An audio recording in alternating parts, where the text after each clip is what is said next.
Assalamualaikum warahmatullahi wabarakatuh. Hai sobat, selamat datang di channel Misteri Malam. Malam ini saya akan membawakan cerita kisah tentang kejadian mengerikan saat di asrama tua. Bayangkan kamu di situasi ini.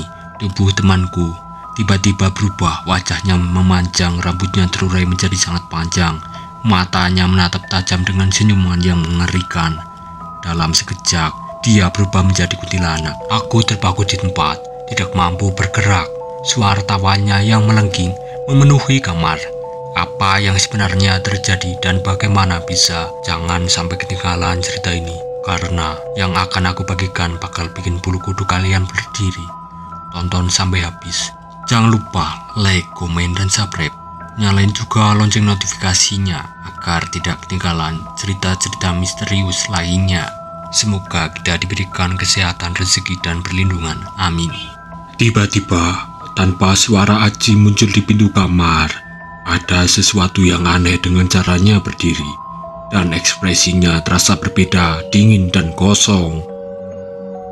Jantungku mulai berdetak lebih cepat, merasakan ada yang tidak beres. Sebelum aku sempat bertanya, tubuh Aji tiba-tiba berubah. Wajahnya memanjang, rambutnya terurai menjadi sangat panjang.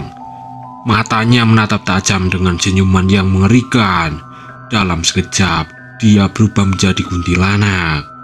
Aku terpaku di tempat, tidak mampu bergerak. Suara tawanya yang melengking memenuhi kamar, membuat bulu kuduku merinding. Aku tahu apa yang kulihat sepertinya tidak mungkin nyata, tapi rasanya semua terlalu nyata untuk diabaikan. Aku ingin lari, tetapi kakiku terasa tertanam di lantai. Malam itu aku mengalami ketakutan yang belum pernah kurasakan. Sosok itu muncul di pintu. Angin tiba-tiba berhembus kencang dari arah yang tidak jelas. Rasanya seperti berada di tengah badai. Padahal semua jendela dan pintu sebelumnya tertutup rapat. Angin itu berputar-putar di dalam kamar, membuat kayu tua berderit keras dan pintu-pintunya terbuka dan menutup sendiri dengan keras. Jendela kayu yang sudah usang juga berhenti terbuka dan tertutup berulang kali, menambah kegaduhan yang semakin membuat suasana mencekam. Pagi itu, aku bangun lebih awal dari biasanya. Desa kecilku terasa dingin, tapi semangat di dalam diriku membuat merasa hangat. Hari ini adalah hari tes masuk asrama di SMA yang sudah lama aku impikan. Ini bukan tes biasa, ini adalah kesempatan besar untuk mengubah hidupku. Aku selalu sadar betapa sulitnya perjalanan hari ke sekolah. Dari rumahku yang terpencil, aku harus melewati jalan berbatu dan berlumpur, melalui hutan dan sawah hanya untuk sampai ke sekolah. Kadang aku harus berjalan berjam-jam. Itulah sebabnya aku sangat ingin tinggal di asrama, agar bisa fokus belajar tanpa harus memikirkan perjalanan yang melelahkan itu. Aku berangkat pagi sekali, mengenakan pakaian terbaik yang disiapkan ibuku. Aku merasa gugup terutama ketika sampai di sekolah dan melihat banyak siswa lain juga mendaftar. Namun, aku tidak boleh menyerah sebelum mencoba. Aku harus bisa. Aku menjelajahi setiap tes dengan tekad kuat. Saat wawancara, aku menceritakan semua perjalanan panjang setiap hari. Akhirnya, setelah berminggu-minggu menunggu dengan cemas, kabar baik itu tiba juga. Aku diterima di SMA yang kuimpikan, dan yang lebih mengembirakan, aku juga diterima di asrama. Rasanya seperti beban berat terangkat dari pundakku. Tidak ada lagi perjalanan panjang yang melelahkan. Setiap hari aku bisa fokus belajar dan meraih cita-citaku. Hari pertama di asrama, aku sangat bersemangat. Kamarnya bersih dan rapi dengan pemandangan langsung ke hutan kecil di belakang. Aku membayangkan betapa nyamannya tinggal di sini selama 3 tahun ke depan. Namun, beberapa penghuni lama asrama tampak agak berbeda. Mereka sering berbisik-bisik dan sekali melirik ke arahku dengan ekspresi yang sulit diantarkan. Aku berpikir, mungkin mereka hanya heran melihat anak baru dari pelosok desa seperti aku. Namun, aku belum menyadari bahwa asrama ini menyimpan misteri yang membuat banyak penghuni sebelumnya sulit tidur nyenyak setiap malam. Aku berusaha mengabarkan diri dengan kakak-kakak kelasku di asrama. Mereka tampak baik dan ramah, sehingga aku merasa nyaman untuk mulai berkenalan. Setiap kali berbicara, mereka menyambutku dengan senyuman berbagai cerita-cerita yang sangat menarik tentang pengalaman mereka di sekolah ini. Suatu malam saat kami duduk bersama di ruang santai asrama, salah satu kakak kelasku yang paling dekat denganku tiba-tiba menatapku dengan serius. "Ipan," katanya dengan nada rendah, "hati-hati di sini, banyak yang memperhatikan kamu." Aku tertawa kecil, berpikir mereka hanya bercanda untuk menakut-nakuti aku, anak baru seperti aku. Namun melihat ekspresi mereka yang sangat serius membuat merasa ada sesuatu yang lebih dari sekedar gurauan. Mungkin ada hal yang tidak beres di asrama ini, sesuatu yang belum aku ketahui. Sudah 4 bulan aku tinggal di asrama ini dan semuanya berjalan biasa saja. Sampai malam itu, malam yang mengubah pandanganku tentang tempat ini. Saat aku adalah malam minggu dan hampir semua temanku yang rumahnya dekat memutuskan untuk pulang. Hanya aku dan Haji, teman sekamarku yang tetap tinggal di asrama. Kami berbagi kamar dengan 2 orang lainnya, tapi mereka juga pulang. Malam itu hanya ada kami berdua di kamar.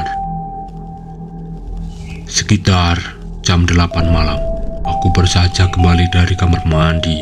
Kamar terasa sepi dan sunyi, hanya ada suara kipas angin yang berputar pelan. Aku mendapati Haji tidak ada di tempat tidurnya, padahal sebelumnya dia ada di sana. Aku mengira dia keluar sebentar, jadi aku tidak terlalu memikirkannya. Tiba-tiba, tanpa suara Haji muncul di pintu kamar. Ada sesuatu yang aneh dengan caranya berdiri, dan ekspresinya terasa berbeda, dingin dan kosong. Jantungku mulai berdebar kencang lebih cepat, merasakan ada yang tidak beres. Sebelum aku sempat bertanya, tubuh Haji tiba-tiba berubah. Wajahnya memanjang, rambutnya terurai menjadi sangat panjang. Matanya menatap tajam dengan senyuman yang mengerikan. Dalam sekejap dia berubah menjadi kuntilanak.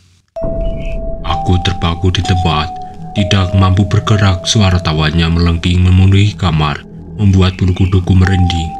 Aku tahu apa yang kulihat sepertinya tidak mungkin nyata, tapi rasanya semua terlalu nyata untuk diabaikan.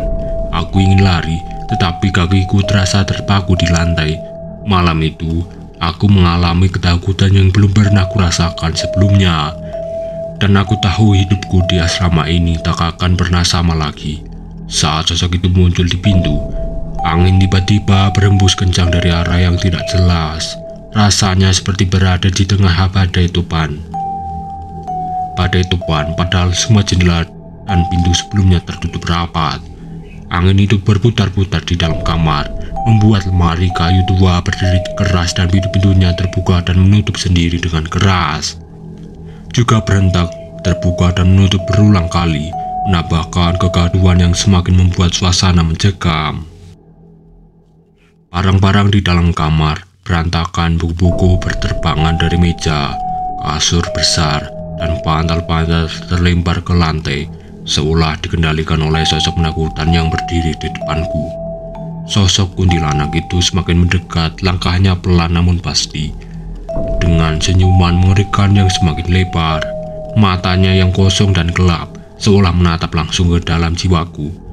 Suhu ruangan turun drastis, membuat tubuhku menggigil. Ketika sosok itu semakin dekat, aku mulai merasakan tekanan di dadaku. Tangan dinginnya yang panjang dan kurus terulur ke arahku, leherku. Aku mencoba bergerak, lari atau bahkan berteriak, tapi tubuhku tidak mau menuruti perintahku. Aku hanya bisa berdiri kaku, menyaksikan dalam ketakutan saat sosok itu hendak mencekikku. Namun, Tangannya menyentuh leherku. Pintu di kamar tiba-tiba terbuka dengan keras, dan Aji berlari masuk. Dalam sekejap semua keanehan itu menghilang. Angin berhenti, jendela dan lemari kembali tenang, dan kamar kembali ke keadaan semula, seolah-olah tidak pernah terjadi apa-apa.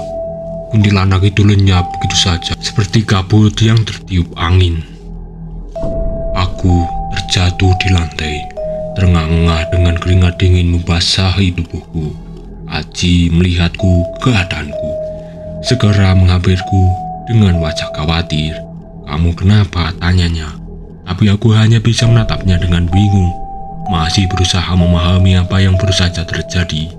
Malam itu aku menyadari bahwa ada sesuatu yang sangat salah dengan asrama ini.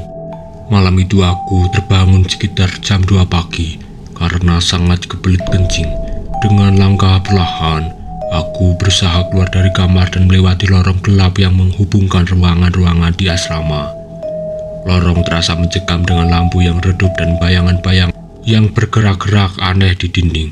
Suara kakiku yang menapak di lantai kayu tua bergema dalam keheningan malam. Meskipun luas, terasa sangat sepi dan dingin. Ruangan ini biasanya kosong setelah makan malam, dengan kursi-kursi yang tersusun rapi di sekitar meja makan besar. Ketika aku melangkah masuk, suasana tiba-tiba berubah. Ruangan yang sebelumnya kosong ini dipenuhi oleh sosok-sosok yang duduk di kursi. Mereka berpakaian seperti orang-orang dari masa lalu.